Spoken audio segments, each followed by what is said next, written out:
Bueno, muy buenas tardes. Ante todo, nuevamente agradecerles por la invitación, especialmente a la UBL, para estar compartiendo aquí con ustedes esta presentación que bueno, fue compartida y dialogada en su momento a inicios de año allí en las instalaciones de la UBL, en el evento en conmemoración de la Reforma. Bueno, antes que nada presentarme, em, soy teólogo argentino, director del grupo de estudios multidisciplinarios sobre religión y ciencia pública. También bueno, estoy culminando mis estudios, Dios mediante, en los próximos meses de doctorado en ciencias sociales, precisamente analizando la relación entre religión, en este caso evangélica y más particularmente del pentecostalismo, y la construcción de identidades políticas. Así que bueno, siempre alrededor interesado sobre estas temáticas, estos campos. Y bueno, en esta línea quiero compartir esta presentación, que bueno, como saben, el título es Dios y lo público hacia una teología política latinoamericana desde una relectura luterana contemporánea. Bueno, según el diccionario de Oxford, el término posverdad se ubica como la palabra del año en el 2016. Dicha expresión, cuyo uso se ha puesto bastante de moda, remite a cómo se construyen específicamente la opinión pública sobre un suceso particular sin apelar necesariamente a la demostración de su supuesta objetividad, sino más bien en cómo su interpretación responde a demandas ya presentes en un grupo social, las cuales son funcionales a los centros de poder que se desean imponer o a partir de un modo de lectura particular sobre esos hechos. Decir entonces que estamos en tiempos de posverdad es reconocer que nos encontramos en momentos de coyuntura y grandes cambios. La política sin duda es un campo de constantes transformaciones, pero podríamos acordar que nos hallamos en un periodo singular donde se están gestando grandes giros, si podremos decirlos así, no solo en la región, sino a nivel global. Por ejemplo, especialmente en América Latina nos encontramos o nos vemos frente a un tiempo de profundización de lógicas políticas llamadas neoliberales, fundamentadas en un marco de grandes polarizaciones que traen consigo dinámicas de mayor violencia, oficialistas, opositores, y entre grupos políticos varios, un lugar hegemónico de los medios masivos de comunicación y una más complejizada política económica orientada a la desnacionalización y apertura al mercado. La pregunta del millón es, o no sé si del millón, al menos es la mía y creo que comparto con algunos y algunas, ¿por qué este movimiento tan impetuoso del péndulo después de un ciclo de gobiernos que se mostraban supuestamente en veredas opuestas a estos modelos actuales? ¿Por qué una mayoría de la población ha apoyado electoralmente estos modelos, no solamente legitimando un conjunto de prácticas económicas y estigmatizaciones sociales, sino también denigrando o cuestionando cualquier atisbo de pensamiento crítico? Creo que una posible respuesta reside en el hecho de que la llamada posverdad no es solo un fenómeno mediático, sino un complejo proceso de articulación de intereses personales y corporativos. En otros términos, la posverdad implica un juego que construye una ilusión que radicaliza lo absurdo, pero no desde la nada o la sola coacción mediática, sino apelando a un conjunto de elementos que ya están presentes en el campo social, a saber, prejuicios ideológicos, estigmas socioculturales, parcializaciones históricas, etc., las cuales llevan a que dichos imaginarios, modelos y propuestas sean aceptadas a partir de grandes consensos. El gran ejemplo en este caso es el presidente Trump, ¿no? Uno se pregunta cómo puede ser que un personaje como Trump haya llegado a la presidencia. Bueno, precisamente porque su persona articula un conjunto de demandas, de ideologías, de discursos ya presentes y circulantes en buena parte de la sociedad norteamericana en este caso. Por todo esto, el concepto de posverdad es un llamado a superar las lecturas deterministas sobre lo social, desde todas las vertientes políticas, para ser más conscientes sobre dos cosas. Primero, que los poderes hegemónicos están mutando hacia prácticas mucho más subrepticias, mucho más pequeñas, y por ello mismo efectivas. ¿no? Como decía Foucault, por ejemplo, el poder ha mutado de una práctica coercitiva a una normativa. Pero en segundo lugar, el otro elemento es que la izquierda y los movimientos más progresistas no han sabido apropiarse más conscientemente de estos procesos, tanto en lo que tiene que ver con lecturas como también en acciones concretas. Y han asumido posturas demasiado institucionalistas, partidarias, clausuradas y militantes, sin adentrarse competentemente a las capilaridades de los procesos sociales, que son al fin y al cabo los que producen los cambios reales. Es en medio de este contexto donde queremos invocar a Martín Lutero, desde una relectura de su teología como aporte crítico. Sin querer ser deterministas, podríamos decir también que Lutero emerge de un contexto de ambivalencia y grandes cambios. Como dice Walter Attmann, vivió un periodo que se jugaba entre lo viejo y lo nuevo, es decir, en medio de coyunturas que evidenciaban el paso del medioevo hacia el mundo moderno. Coincidimos con muchos especialistas sobre el hecho de que la radicalidad de la teología de Lutero se deposita en el lugar que adquiere en la bisagra de su tiempo, como un marco que presionará las fronteras de lo instituido en todos los campos, el político, el religioso, social, cultural, etc., para provocar precisamente un cambio.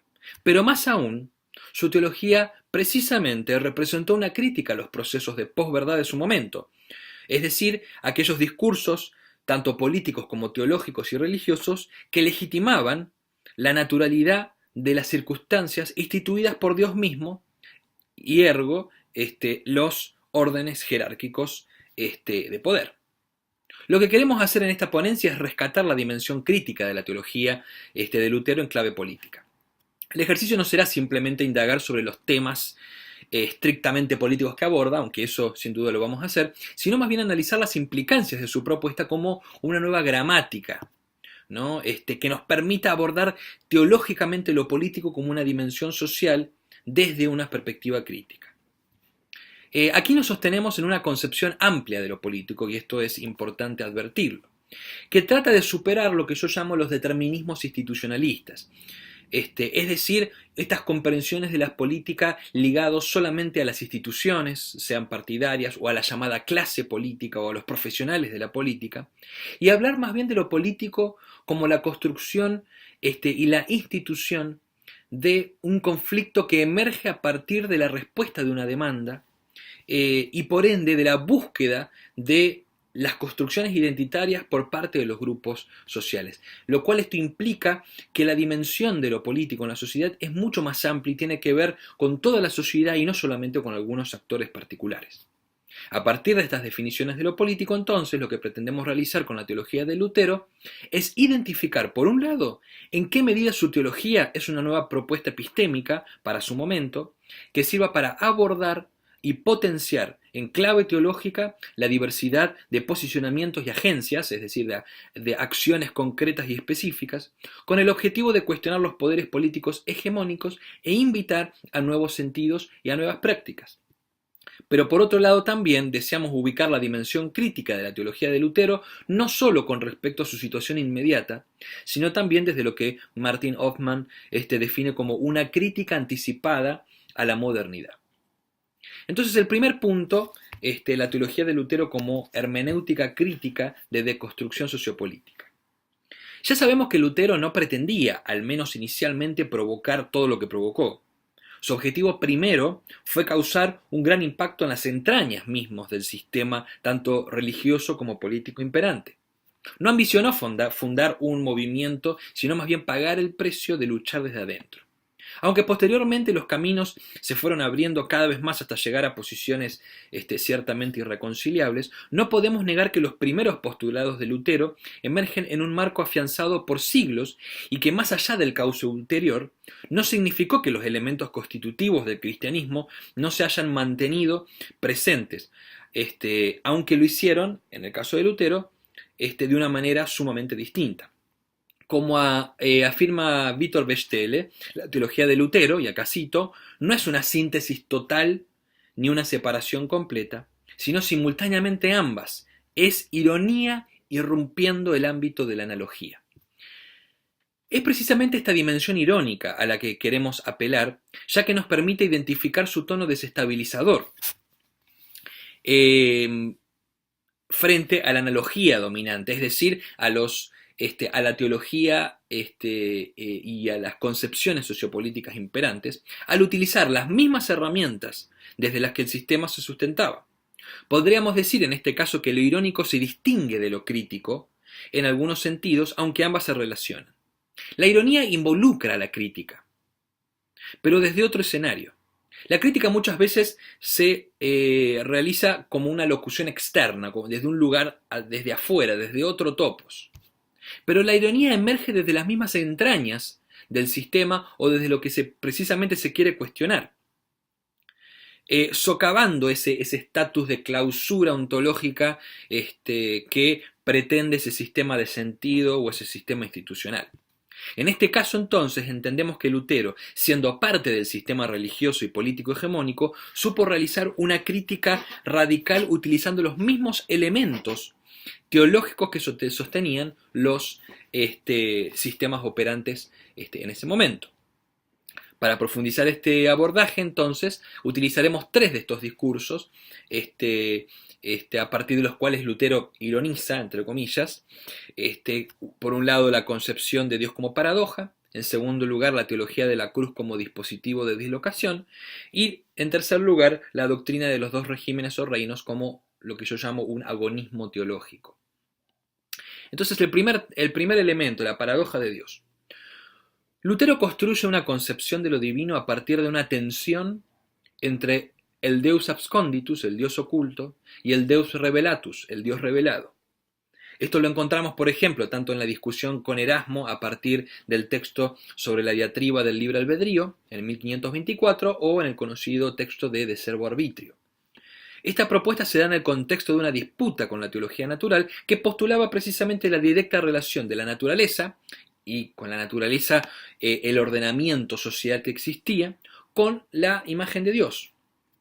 Lutero plantea que más allá de esta realidad, es decir, de esta si se quiere, relación que hay entre la naturaleza y la revelación de Dios, no podemos negar que la condición pecaminosa de la creación, la cual no solo dista de no reflejar a Dios, sino que a veces hasta niega su propia imagen.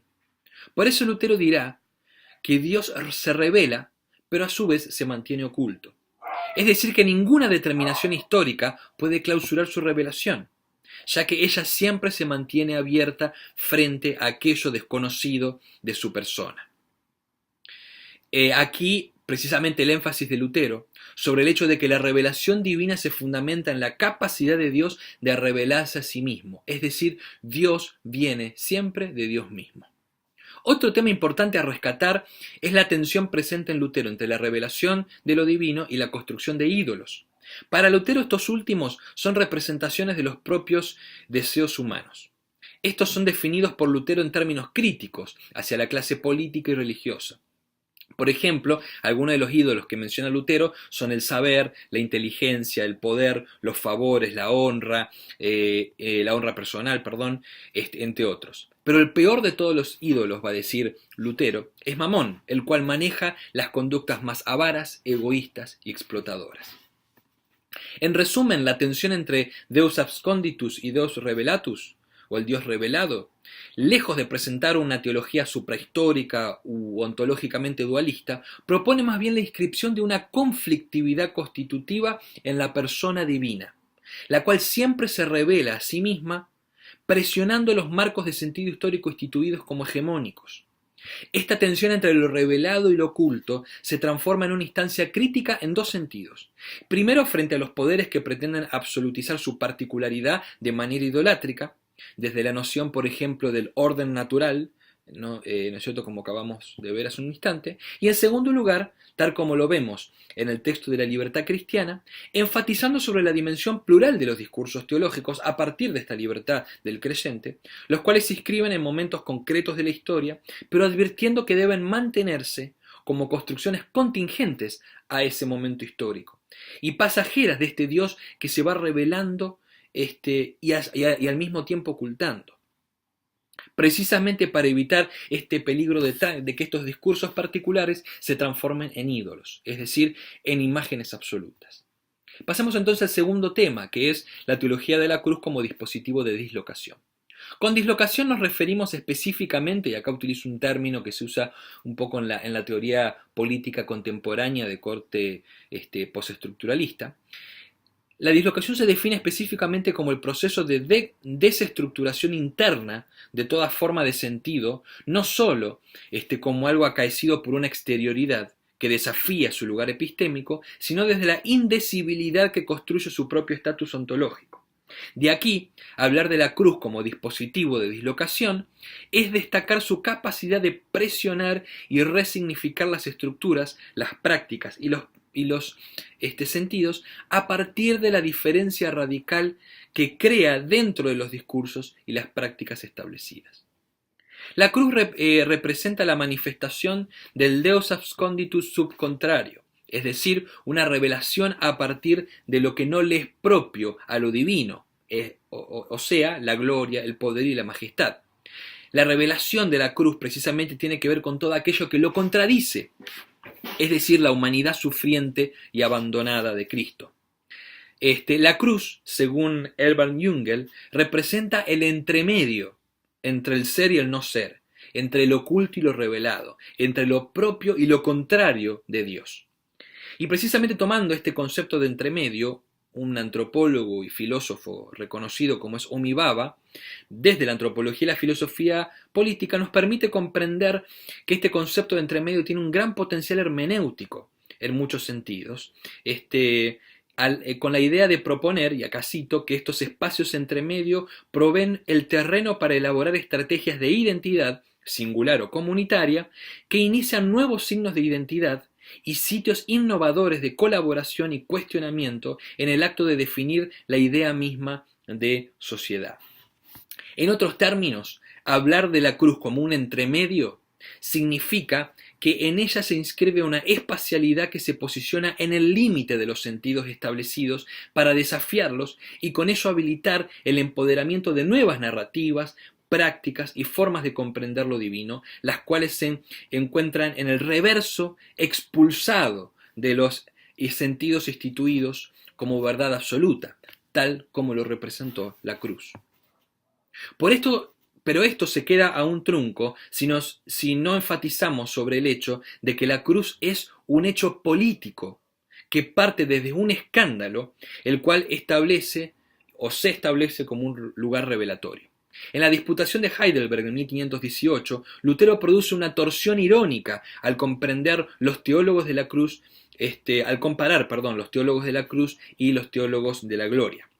Mientras estos últimos invierten el estatus moral de las cosas al ver a Dios a partir de lo creado, los primeros, es decir, los teólogos de la cruz, dicen cómo son en verdad las cosas a partir de la vergüenza de la cruz. Concluye así Lutero. Así, prefieren las obras a los sufrimientos y la gloria a la cruz, la potencia a la debilidad, la sabiduría a la insensatez y en general lo malo a lo bueno. De esta manera podemos decir que la verdad de las cosas y de Dios no se encuentra en un intento de explicación objetiva, sino más bien en el propio desconcierto que provoca lo absurdo de lo divino frente a la pretensión de verdad de quienes intentan determinar las cosas desde lo visible, ya que en esa paradoja de sentido es donde Dios o lo divino se revela. En conclusión, queremos resaltar dos elementos centrales de la teología de la cruz de Lutero. Primero, que ella simboliza el sello del Dios que sale y vuelve de sí, lo que concentra esta tensión entre lo oculto y lo revelado de lo divino, descentrando con ello las construcciones históricas, pero no excluyéndolas, sino ubicándolas en este entremedio escandaloso que simboliza la cruz, potenciando precisamente los sentidos, las prácticas, los discursos, precisamente para que no se concentren en estos pocos discursos que se pretenden y se erigen como verdad absoluta. Segundo, este proceso implica sobre todas las cosas la inscripción de una nueva episteme, un nuevo modo de construcción de conocimiento, es decir, un modo de comprender el sentido de la vida, la historia, la fe y lo político desde fuera de las lógicas de poder, de los discursos establecidos, de las prácticas hegemónicas. La cruz es, por ende, un espacio denso de dislocación de la realidad, un espacio crítico de la realidad y de los valores establecidos, y de todo aquello que pretenda legitimar un orden particular como verdad absoluta, para traer la salvación desde lo completamente extirpado del sistema. Pasemos entonces al último elemento, que es la doctrina de los dos regímenes como un agonismo teológico-político.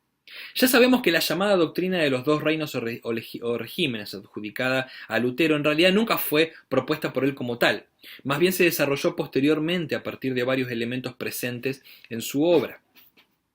Dicho modelo ha presentado también varios conflictos en la historia, como ya por ejemplo Bonhoeffer denunció en su momento el mal uso que había por parte de lo que llamó el pensamiento pseudo-reformador o el pseudo-luteranismo, el cual planteaba la distinción entre el reino de Dios y el reino terrenal en términos dualistas, lo cual llevaba, por ejemplo, a unos a desprenderse de todo compromiso con la historia y a otros a legitimar las circunstancias sociopolíticas imperantes precisamente apelando a la excusa de la autonomía de los regímenes. Esto último, denuncia Bonhoeffer, precisamente sirvió a que muchos creyentes, teólogos e iglesias legitimen al propio nazismo. Esta discusión sigue aún vigente, no solo respecto al uso de esta doctrina sobre el posicionamiento de que toman distintas iglesias en términos políticos, sino también porque el mismo desarrollo de Lutero es a veces un poco confuso y hasta contradictorio. Por ejemplo, por un lado vemos a un Lutero que es crítico contra las autoridades políticas y por otro momento vemos que es benévolo.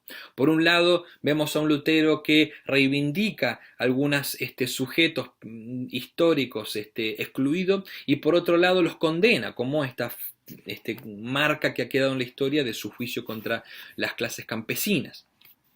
Tal vez podríamos quedarnos con la afirmación del mismo Lutero en la autoridad secular, en el texto de la autoridad secular, cuando dice que ninguno de los reinos o regímenes es suficiente en el mundo sin el otro.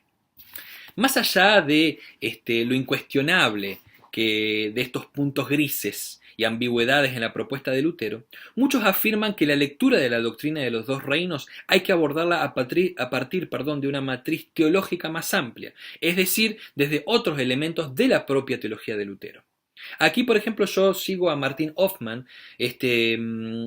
quien plantea que la doctrina de los dos reinos requiere ser vista, por un lado, desde la perspectiva de Dios y por otro lado, desde la libertad del cristiano. Con mis palabras, yo llamo a esto que hay que ver la doctrina de los dos regímenes desde, por un lado, la pregunta propiamente teológica sobre la persona divina y por otro lado, desde la cuestión del sujeto. Como opinan varios especialistas, es necesario ver la doctrina de los dos reinos desde la influencia de Agustín en Lutero, especialmente desde su concepto de historia determinada por el conflicto entre la civitas Dei, la ciudad de Dios, y la civitas Diaboli, o la ciudad del diablo. Aquí aparece un elemento central que es importante tener en cuenta para comprender la profundidad de este elemento. Estos reinos no son propuestos en términos dualistas, aunque sin duda en Agustín podríamos atribuir algunos elementos en esta dirección, sino más bien escriben como una tensión, estos dos reinos son una tensión inscripta en la propia historia. En otros términos, no estamos hablando de dos entidades clausuradas y completamente separadas, sino de una ontología de la historia, donde el reino de Dios, el reino temporal y la contingencia histórica se entrelazan en una conflictividad constitutiva. Aquí nos encontramos nuevamente con la idea de un intersticio que se funda a partir de la vinculación entre estas esferas, donde se crea un escenario compuesto de diversos campos en interacción constante. Podríamos arriesgarnos tal vez a decir entonces que si la doctrina de los dos reinos es leída en clave teológica, es decir, desde la tensión entre el Dios oculto y el Dios revelado, y la cruz como un dispositivo dislocador, entonces estaríamos no tanto frente a una teología que pretende enmarcar regímenes, sino más bien destacar sus intersticios, y de esa manera sus modos de vinculación. De esta manera, la doctrina de los dos reinos se transforma en una ontología política, donde los elementos en cuestión a su vez producen y emergen desde un espacio de diferencia que disloca los sentidos hegemónicos, tanto desde lo religioso, lo político, lo social, y de esta manera posibilita nuevas prácticas y discursos. El rol, entonces, de esta doctrina no reside en la determinación de cada bando, sino en las presiones que se gestan entre estos dos reinos, entre estos dos regímenes, dentro de la propia historia. Profundizando este abordaje, la potencialidad política de este intersticio que se crea por esta tensión de los regímenes entre el reino divino, el reino temporal, en la propia historia, reside en el lugar que la libertad, la cruz, el evangelio y la gracia, que son 4 elementos constitutivos de la teología de Lutero, adquieren como valores sociopolíticos que lo habilitan y que lo habitan y lo escriben. De esta forma, evangelio y cruz no son objetos que pertenecen a una de estas esferas o reinos, sino que son condiciones de encuentro, de conflicto, de crítica y de acción conjunta entre las diversas esferas, cuyo punto de partida es la acción divina en la historia a partir de la apertura que crea la cruz.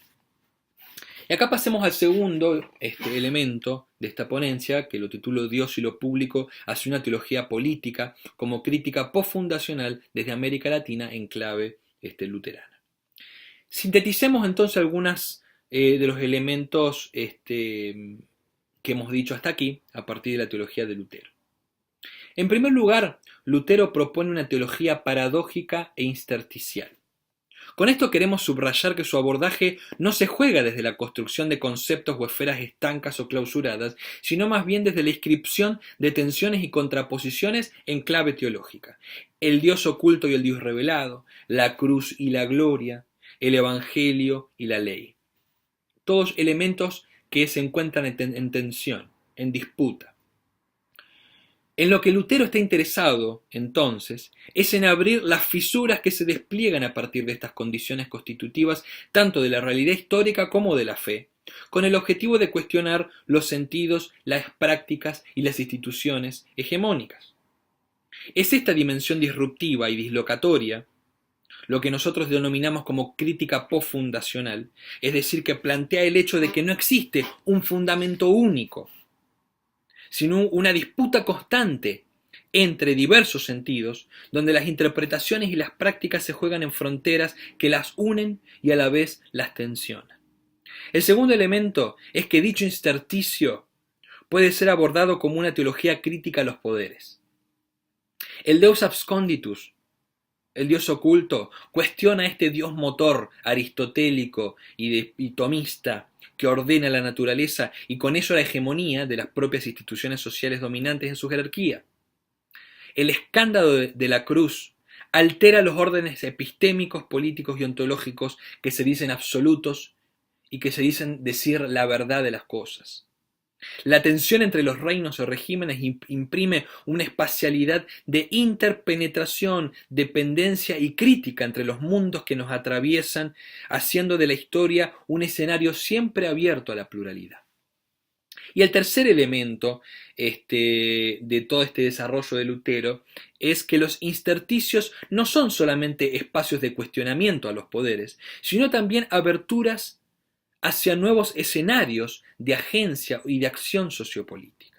El concepto de libertad cristiana precisamente ubica la acción del ser humano en medio de un contexto de gracia habilitado por Dios mismo a través de Cristo como un espacio de creatividad y de búsqueda de nuevos sentidos, prácticas e institucionalidad. Este tema de la gracia como un espacio de apertura sociopolítica es un tema muy interesante para abordar, que aquí obviamente no puedo hacerlo por cuestiones de tiempo, pero pretendo hacerlo en un futuro. De aquí, y ahora sí para ir concluyendo, me gustaría postular 3 tesis en vistas a esta teología política en clave luterana para América Latina. La primera tesis es que la dimensión pública de la teología no debe ser un tema anexo de su quehacer, sino un elemento constitutivo a partir del reconocimiento del potencial político que posee el impacto dislocatorio y agonístico de la revelación transinmanente de Dios, ahora voy a explicar esto, sobre los sentidos, prácticas e instituciones hegemónicas en la historia. Así como Lutero fustigó los fundamentos de la teología natural que sostenían el imperio religioso y político del momento, de la misma manera necesitamos revalorizar una concepción postmetafísica de Dios que cuestione todo tipo de absolutismo sociopolítico, sea en nombre de un valor, de una lógica idolátrica o de una teología metafísica, como también de cualquier proyecto histórico que pierda su sensibilidad hacia los procesos históricos y su necesaria autocrítica en pos de atender las demandas del contexto en donde se inscribe. Ignacio Ellacuría, por ejemplo, ha trabajado en profundidad esta perspectiva. Él recuerda, y aquí cito, que la absolutización del límite en lo personal y lo social impide que el más de Dios se haga presente y además absolutiza un límite creado. Es decir, que toda práctica política debe ser cuestionada no desde una contraposición o no solamente desde una contraposición de otro modelo, sino desde una crítica a sus propios fundamentos, a partir de ese Dios siempre otro que se muestra y oculta simultáneamente. La transinmanencia de Dios representa la irrupción de lo otro como lo novedoso, la trascendencia de Dios no como algo suprahistórico, sino como esa dimensión innovadora inscripta en la propia historia. Una novedad precisamente que se manifiesta como una crítica frente a lo instituido y como la posibilidad de una apertura a nuevos sentidos. Mantener abierta la historia de Dios es mantener abierta la historia de los seres humanos y del cosmos. Por ello, es obligación de la teología procurar una noción de lo divino que invite a caminar en ese entremedio, en el intersticio, que, aunque es riesgoso e inestable, nos permite adentrarnos en la posibilidad de soñar nuevos mundos a partir de la invitación de este Dios que va y viene de sí mismo constantemente. La segunda tesis que quiero postular es que el quehacer teológico debe retomar esta imaginación irónica que hablábamos inicialmente sobre los poderes, elemento que forma parte de su historia para atreverse a pervertir los fundamentos de lo instituido y ser creativa desde el exceso de sentido que imprime lo divino. Si en algo sigue siendo relevante la propuesta de Lutero, es su cuestionamiento sobre los teólogos de la gloria a partir de la ilógica de la cruz. Hoy vemos cómo la teología y la fe cristiana han perdido mucho de esta dimensión salvífica, legitimando la acción de Dios y hablando de la acción de Dios precisamente desde las cosas visibles, si utilizamos la expresión de Lutero, es decir, desde las verdades que supuestamente se muestran tal cual son y son porque son, y porque Dios dice que son. Tal como afirmó Lutero, hoy las teologías que se dicen defensoras de la verdad son las que sostienen precisamente las estructuras de poder más opresivas, tanto dentro como fuera de la Iglesia. Uno de los elementos más perversos que se están evidenciando es precisamente el crecimiento de la violencia en distintos sentidos. De los gobiernos sobre sus adversarios para mantener su poder, de los varones sobre las mujeres para legitimar el patriarcado, de los mercados sobre las economías locales para mantener el monopolio de los más ricos. Por eso, parafraseando a Rubén Alves, el teólogo debe ser un bufón que se ríe de la realidad, es decir, de las cosas tal cual son, y que luche con los símbolos que tratan de marcarla, o remitiendo a Lutero, de los ídolos que intentan enmarcarla. Por ello, continúa diciendo Alves, al teólogo le está prohibido hablar de la verdad en términos metafísicos, pero sí de la verdad de la cruz, es decir, de la verdad desde el reverso de la historia.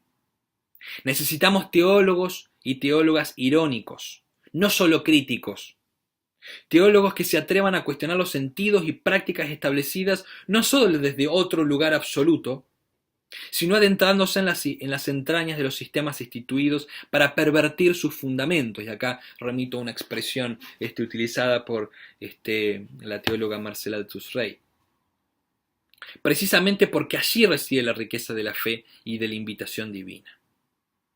Por eso, hoy más que nunca necesitamos un ejercicio de originalidad que termine con la ilusión enfermiza de la posverdad y que nos digan la verdad no desde lo que nos dicen los medios, los poderes centrales, sino desde el escándalo, desde lo absurdo.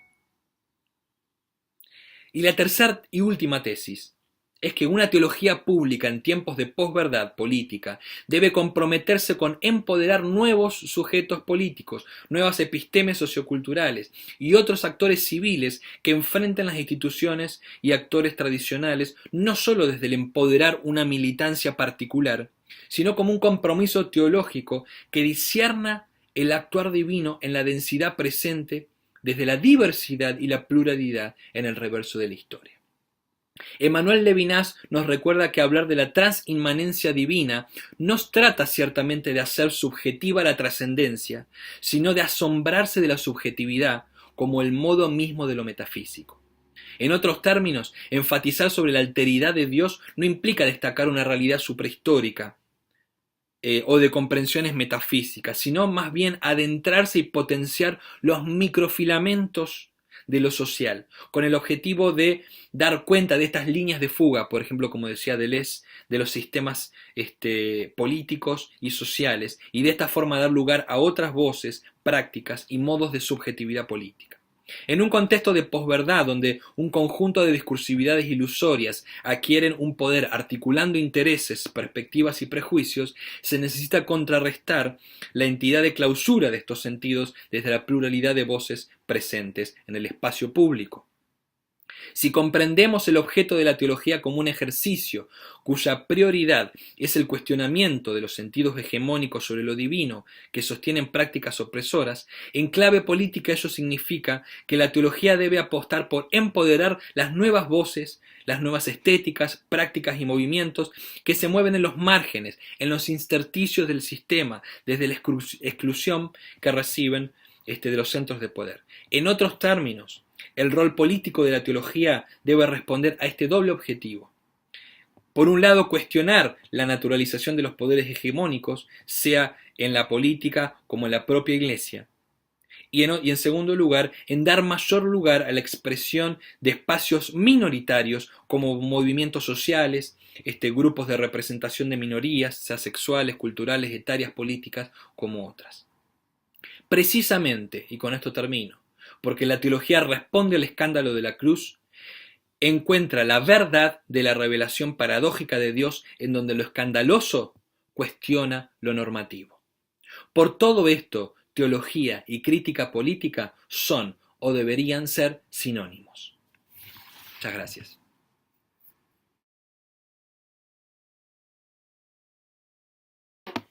Bueno, a ver, veamos algunas preguntas que nos han dejado en el foro. Bueno, en primer lugar, Javier pregunta, ¿por qué no entonces cambiar el lenguaje escandaloso de la cruz al lenguaje escandaloso de la resurrección? Bueno, muy buena pregunta. En realidad, yo creo que la teología de la cruz de Lutero, digamos, el tema de la resurrección va, sin lugar a dudas, unido. No creo que en absoluto que Lutero haga una distinción al respecto. También podríamos decir que, y esta al menos es mi opción teológica o epistemológica si se quiere, o ambas, del hecho de que dar énfasis al tema del escándalo de la cruz y no tanto de la resurrección tiene que ver en fomentar y en priorizar, o no sé si priorizar, pero tal vez dar un énfasis especial a este momento de escándalo y de vacío y de nada que representa la cruz. ¿Pero por qué? No por un vicio de nihilista, sino precisamente para comprender ese dispositivo de escándalo, ese dispositivo de vacío que implica la cruz, la muerte de Dios, como un momento de vaciamiento y de crítica frente a todos los sentidos impuestos. Podríamos decir que inclusive hoy día se habla, por ejemplo, de las teologías de la gloria que dan más lugar al hecho de la resurrección y que evitan de hablar del sufrimiento precisamente por un desprendimiento de lo corporal. Y de las teologías de la cruz que a veces son, en algunos casos, más bien deterministas. Pero en este caso o en el caso de la lectura que yo propongo de la teología de la cruz, lo que pretendo hacer es tomar estos dos elementos y dar tal vez un énfasis al tema de la teología al escándalo de la cruz, como ese momento epistémico donde todos los sentidos son puestos en jaque, pero no para quedar en la nada misma, sino para sorprendernos frente a la novedad de la acción de Dios. Y me parece que la teología necesita mucho de eso, no solamente la teología, sino a partir de la teología, a el campo sociopolítico. Porque las prácticas políticas y los sentidos políticos hoy día, siempre en realidad, pero creo que hoy día hay un fenómeno de naturalización y de absolutización de ciertas militancias o inclusive de cierto discurso político que se olvida de este elemento necesario de la autocrítica para estar siempre abierto a otros discursos y a otras demandas presentes y necesarias, ¿no? A ver, otra pregunta. Bueno, Priscila precisamente nos dice que quienes trabajamos en espacios de educación teológica y activismo político al mismo tiempo necesitamos saber que ambas esferas no están separadas y de esa manera no caer en lecturas binarias. Mira, o sea, es que precisamente hoy mismo una colega me escribe desde un evento de muchas ONGs muy religiosas, muchas de esas cristianas, vinculadas en temas de militancia, de incidencia pública, y me decía, hace falta mucho plantear una relación o un replanteo de la relación que hay entre religión y política, o teología y política, porque se sigue presentando como dos esferas muy separadas, ¿no? Y bueno, ahí dialogamos de varias cosas. Pero en este sentido, lo que yo trato de plantear, al menos en mi trabajo en general, o en mi propuesta sobre el tema, es que religión y política, y en este caso inclusive teología y política, no son dos campos separados cuya relación hay que analizarla solamente desde algunos puentes circunstanciales o contingentes que llevan a unir ciertos elementos de estos campos. Para mí hay que hablar de la dimensión política intrínseca al fenómeno religioso y al fenómeno o al campo de la teología. Y acá precisamente remito y repito este concepto de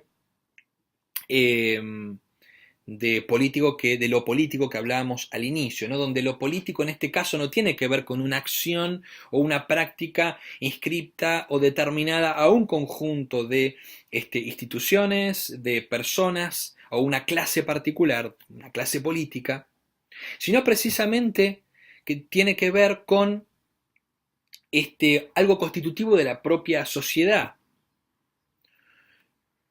que tiene que ver con esta construcción de sentido existencial y donde a partir de esta construcción de sentido existencial emergen discursos, emergen dinámicas y conflictividades de poder que conllevan la construcción de discursos y la construcción de cosmovisiones. Entonces, a partir de este concepto que lo sintetizo,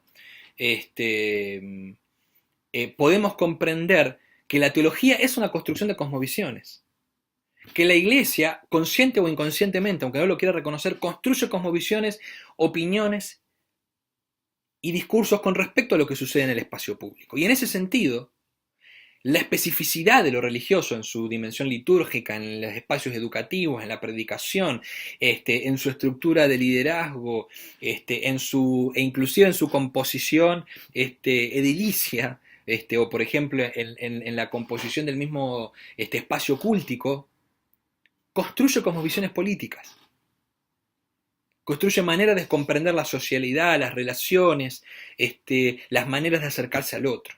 Entonces, en este sentido, hay que, yo creo, revalorizar la dimensión política de lo religioso, precisamente, en primer lugar, para comprender y para saber evaluar cuáles son las cosmovisiones que estamos construyendo. Y en segundo lugar, yo lo creo también como una estrategia política, es decir, como una manera de poder acercarnos al espacio público e inclusive a otros actores políticos desde esta mirada, ¿no? No desde que, desde que las iglesias, los espacios religiosos o la teología necesita de adquirir ciertos discursos ideológicos concretos, aunque no está mal que así lo haga, y eso no es incorrecto, y eso sucede precisamente, sino más bien en reconocer o reconociendo las dimensiones políticas desde su especificidad identitaria.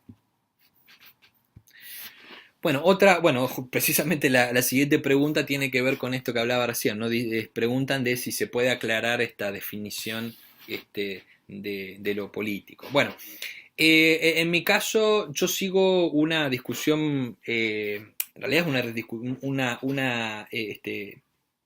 una distinción ya tradicional, en la filosofía política, pero que ha sido rescatada de algunas lecturas políticas contemporáneas, más bien de corte post-estructuralista o post-fundacionalista, también como se llaman, donde se remite a esta distinción entre lo político y la política. La política tradicionalmente se entiende como el ejercicio o un ejercicio particular de administración de la gobernabilidad a partir de un grupo determinado de personas, a partir de una profesionalización de la política y a través de un conjunto determinado de instituciones y de dinámicas políticas, como puede ser partidos políticos, las lógicas de las prácticas electorales o desde el propio Estado como institución particular. Ahora bien, esta distinción entre lo político y la política dice lo siguiente. Lo político tiene que ver con esa capacidad intrínseca a cualquier grupo social de responder a sus propias demandas. Las demandas que emergen en un grupo social pueden ser: ¿qué hacemos con la educación? ¿Qué hacemos con la pobreza? ¿Cómo nos entendemos como grupo cultural? ¿O cuáles son las dinámicas culturales presentes en nuestro grupo? A partir de estas demandas, de estas preguntas, precisamente hay diversas voces, las diversas voces del espacio público tratan de responder con propuestas, con cosmovisiones, con discursos a estas demandas. Y desde ahí se crea un espacio precisamente para intentar llegar a ciertos consensos. Y a partir de estos consensos se construyen instituciones para atender y para poner en práctica esos consensos que se plantearon. Ahora bien, esta muy breve explicación que tal vez algún politólogo me puede cuestionar o se puede molestar de mi síntesis, tiene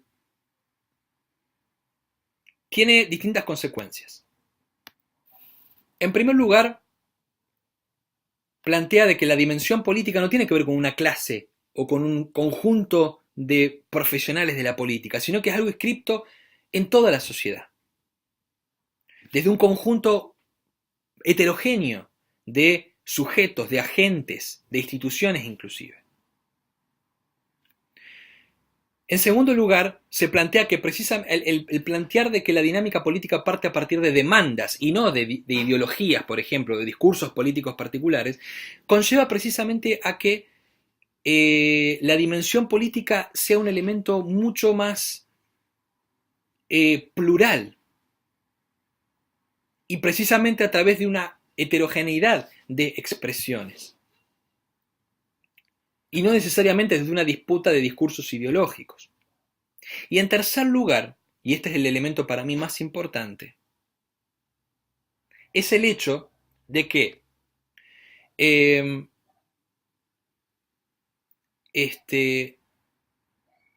la política como práctica, y esta es la distinción que hay entre lo político y la práctica, lo político como esta construcción y atención de demandas, y la política como las respuestas institucionales para responder a esas demandas.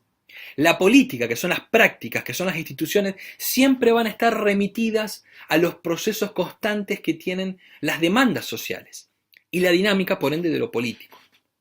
Por ende, las prácticas políticas, las instituciones políticas no pueden absolutizarse nunca, porque siempre deben remitirse a estos cambios constantes de las dinámicas de lo político inscriptos en lo social. Quien nos ayuda, por ejemplo, a comprender esto es Juan Luis II en su famosa distinción entre fe e ideologías. Ideología él lo planteaba desde una perspectiva más bien desde Mannheim, que hablaba de las ideologías como prácticas sociales concretas, no solamente como sistema de ideas. ¿Qué planteaba el segundo? La fe, decía, la fe es una búsqueda de sentido. La fe puede ser religiosa, pero puede ser de otros sentidos también, desde otros marcos. Y de acá surge el famoso statement. Fe sin ideología es fe muerta. ¿Por qué? Porque una búsqueda de sentido que no se historice en un momento concreto es una fe que se pierde.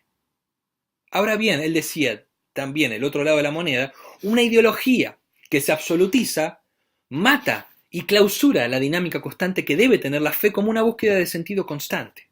Por ende, las prácticas siempre deben estar juzgadas, analizadas y cuestionadas por este proceso de búsqueda de sentido constante. Y el último elemento con respecto a esto también es el hecho de que si hablamos precisamente que lo político es la apertura de un espacio de interpretación sobre las demandas y de búsqueda de consensos, entonces estamos hablando de que lo político es, en primer lugar, una dinámica, una práctica hermenéutica, es decir, de búsqueda de sentido. Y en segundo lugar, que lo político es una instancia conflictiva. Permiso que voy a prender la luz porque se está poniendo un poco oscuro. A ver.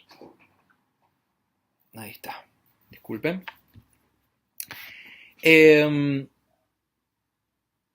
Entonces, estos son los elementos centrales. Si lo político es una búsqueda constante de intentar leer esas demandas que emergen constantemente, porque toda sociedad, todo grupo social, sus demandas están cambiando constantemente, entonces lo político se transforma en una práctica hermenéutica, una práctica de comprender los sentidos, de tratar de definir esa demanda y tratar de responderla. En segundo lugar, son tres elementos, no eran dos solamente. En segundo lugar, si hablamos que es una práctica hermenéutica, estamos diciendo que lo político es siempre una práctica colectiva y comunitaria. No le pertenece a un grupo de selectos. Y en tercer lugar, que es lo que más nos cuesta hoy día, y bueno, siempre en realidad cuesta, es que lo político entonces es una práctica conflictiva. La hermenéutica trae conflicto, como decía Ricoeur, es un conflicto de interpretaciones. Ahora, para una sana política hay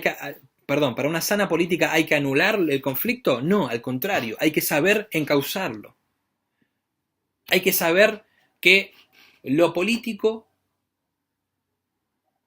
es siempre una instancia de conflicto y que el conflicto es necesario precisamente para que haya búsquedas de consenso.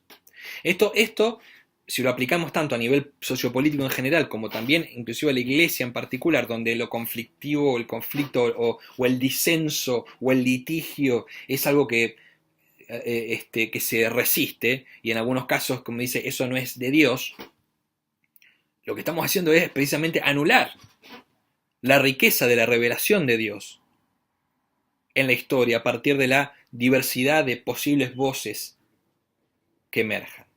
Bueno, disculpen que me extendí un poquito en esta pregunta. Bueno, lo último acá, justamente Carla Cole pregunta en lo práctico, en esta cuestión de la crítica a los fundamentalismos.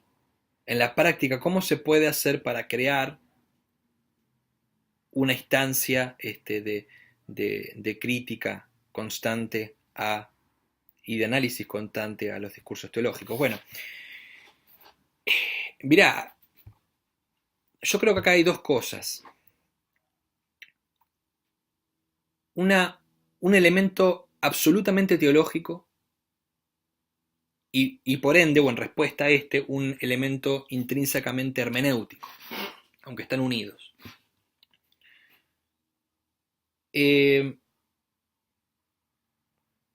Las discusiones con respecto a los puntos de vista teológicos, yo creo que hay que aprender a ir un poco más detrás, es decir, no tenemos solamente que poner, bueno, a ver, ¿cuál es el discurso teológico más convincente que se enfrenta al otro? Sino tenemos que partir de precisamente esta concepción del Dios que es siempre otro, del Dios que es transinmanencia, es trascendencia en la historia, Es decir, se manifiesta en la historia pero no de una sola manera. Es el Dios revelado pero a su vez oculto. Lo cual nos lleva a ¿qué? A comprender que nuestros discursos, el nuestro y el mío propio, siempre son contingentes. No son absolutos, son relativos. Entonces, a partir de esta pregunta teológica elemental, vamos a lo práctico. ¿Cómo hacemos para lidiar con estas cosas? Precisamente creando un espacio de diálogo honesto y abierto. Pero no como una cosa políticamente correcta, sino como una práctica intrínsecamente teológica. ¿Por qué? Si decimos que los discursos sobre Dios, las imágenes sobre Dios son imágenes contingentes, son imágenes particulares,